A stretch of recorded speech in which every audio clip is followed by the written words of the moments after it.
Ich habe keine Zeit zum Zeichnen lernen und zum Üben. Hast du dich diesen Satz auch schon sagen hören? Ich kenne diese Ausreden nur zu gut. Bis Anfang diesen Jahres ging es mir persönlich exakt genauso. Doch ich habe für mich einen guten Weg gefunden, meine Gewohnheiten zu verändern und den teile ich heute mit dir. Im letzten Jahr habe ich mir nach ewigem Hin und Her endlich eine gesunde Ernährung angewöhnen können. Und am Ende des Jahres war ich so stolz auf mich, dass ich dachte, dass ich das auf jeden Fall beim Thema Zeichnen nochmal wiederholen kann. Ich habe mir am Anfang des Jahres selbst eine Challenge gestellt. Ich habe mir vorgenommen, jeden Tag 1 bis 2 Seiten aus meinem Skizzenbuch mit Skizzen zu füllen. Nach einem Monat fing es an, dass ich bemerkt habe, dass ich endlich bessere Skizzen mache und dass es mir vor allem leichter gefallen ist. Allerdings passierte dann genau das, was immer passiert, wenn man sich zu viel vornimmt. Es wurde mir zu viel und ich habe angefangen, Tage auszulassen. Ich konnte mich einfach immer schwerer dazu motivieren, einfach anzufangen.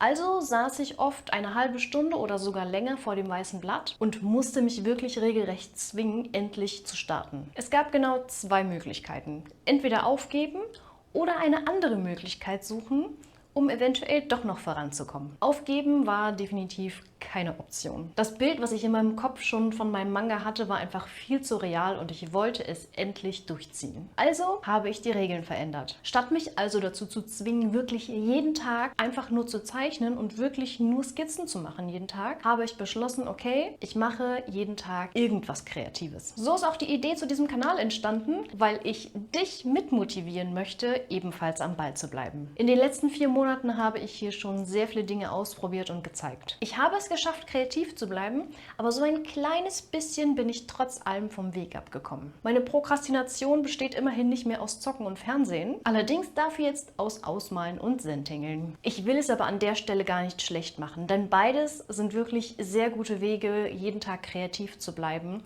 und auf jeden Fall am Ball zu bleiben. Und vor allem sind es Dinge, die ich machen kann, ohne vorher eine halbe Stunde Zeit zu vertrödeln. Ich denke, es ist sehr gut, sich regelmäßig zu hinterfragen, ob man mit den aktuellen Gewohnheiten seine Ziele erreichen kann. Und bei meinen Überlegungen dazu bin ich auf die 1%-Methode gestoßen und habe mich ein wenig damit beschäftigt. Und es ist wirklich sehr interessant, dass ich sehr viele Dinge schon nach dieser Methode mache, einfach weil es deutlich bequemer ist. Ich hatte bisher aber immer das Gefühl, dass ich nicht genug tue und dass ich viel zu langsam vorankomme. Aber das stimmt gar nicht. Das Ergebnis erschreckt mich immer wieder so ein bisschen, weil ich nicht so richtig das Gefühl habe, dass ich wirklich viel für meinen Erfolg getan habe. Abgesehen davon, dass die Erfolge natürlich auch noch nicht wirklich so groß sind, dass wahrscheinlich Außenstehende das jetzt als Erfolg wahrnehmen würden. Am Anfang wirst du gar nichts davon merken, denn es ist ein wirklich langer Weg, bis sich das, was man Schritt für Schritt erarbeitet, wirklich endlich zum Erfolg führt. Am besten lässt sich das Ganze mit Krafttraining vergleichen. Du gehst jede Woche ins Gym, du strengst dich übelst an und du hast das Gefühl, es passiert einfach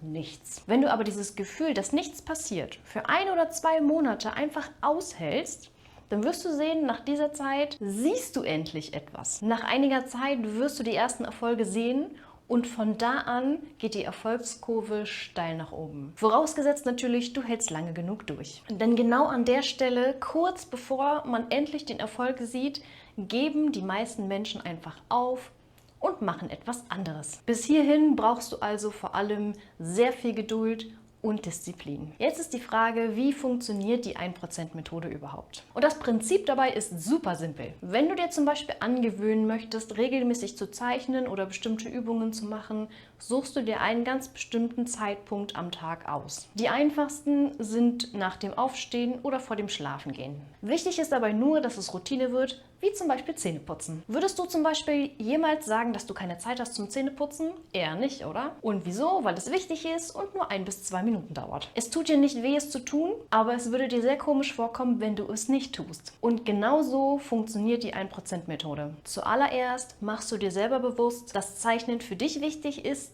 und dass du dir wirklich Zeit dafür nehmen möchtest, dass du gerne Zeit dafür haben willst. Der nächste Schritt ist, nichts überstürzen und vor allem nicht übertreiben. Der größte Fehler, den du hier machen kannst, ist dir direkt zu sagen, okay, ich nehme mir jetzt jeden Abend vor dem Schlafengehen 1 Stunde Zeit und zeichne 1 Stunde lang durch. Diese Änderung ist nämlich zu groß. Dein Körper wird diese Änderung als Gefahr wahrnehmen und wird dich mit allen Mitteln daran hindern, es weiterhin durchzuziehen. Was deutlich besser funktioniert, ist, dir einen Timer auf nur 2 Minuten zu stellen oder dich auf eine einzige Miniskizze zu begrenzen. Steigern kannst du dich immer noch, wenn du dich daran gewöhnt hast. Für den Start allerdings ist es absolut wichtig, dass du fast nicht merkst, dass du dir gerade eine neue Gewohnheit angewöhnst. Und dann steigere dich Schritt für Schritt, wenn du das Gefühl hast, dass du dich daran gewöhnt hast. Wenn es zu viel wird, ist es nur wichtig, dass du keinen einzigen Tag ausfallen lässt. War dein Tag stressig? Mach für diesen Tag einfach eine ganz kleine Kritzelei. Hauptsache, dein Kopf weiß am Ende des Tages, dass du diese Aufgabe abgeschlossen hast. Ich selber zum Beispiel nehme mir schon so lange vor, endlich regelmäßig meine Charaktere zu zeichnen. Ich möchte einfach endlich ein Gefühl für sie bekommen und sie endlich richtig ausarbeiten. Das Endziel dabei hat mich aber ehrlich gesagt ein wenig abgeschreckt. Ich mache mir jedes Mal so viele Gedanken darum, wie gut sie aussehen, welche Posen sie haben, gucke in irgendwelchen Artbooks nach und will natürlich am liebsten jeden Tag das perfekte Bild malen, was logischerweise nicht funktionieren kann. Ich hatte auch schon die Idee, ein Video zu machen,